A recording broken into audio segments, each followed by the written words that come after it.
سلسلہ تعارف اولاد رسول اللہ صلی اللہ علیہ وسلم قسط نمبر 1۔ مورخین اور محدثین کا اس پر اتفاق ہے کہ آپ صلی اللہ علیہ وسلم کی 4 بیٹیاں تھیں۔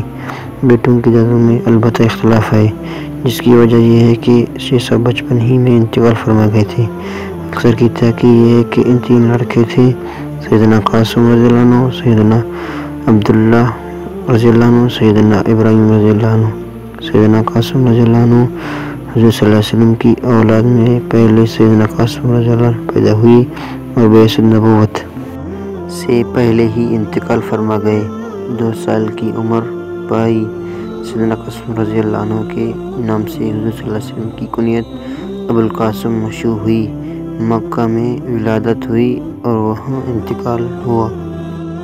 سیدنا عبداللہ رضی اللہ عنہ نبی کریم صلی اللہ علیہ وسلم کے ایک صاحبزادے کا نام سیدنا عبداللہ رضی اللہ عنہ ہے۔ والد سیدنا قاسم کی طرح ان کی والدہ کا نام بھی سیدہ خدیجہ الکبریٰ رضی اللہ عنہا ہے۔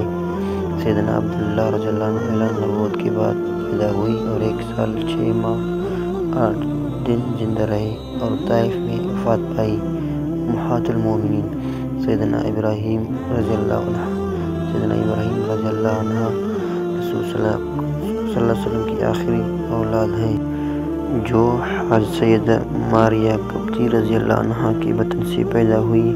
یہ 8 ہجری کا واقعہ ہے۔ سیدنا ابو رافع رضی اللہ عنہ نے حاضر ہو کر ولادت کی خوشخبری سنا دی۔ اس بشارت پر حضور صلی اللہ علیہ وسلم نے ابو رافع رضی اللہ عنہ کو ایک غلام عنایت فرمایا۔ 7ویں روز اس شہزادے رسول اللہ صلی اللہ علیہ وسلم کا عقیقہ کیا۔ 2 منڈے ذبح کرانے میں سے منڈا بالوں کے برابر چاندی صدقہ کی، بال زمین میں دفن کیے۔ ابراہیم نام رکھا۔ تقریباً 16 ماہ زندہ رہ کر 10 ہجری میں انتقال فرمایا۔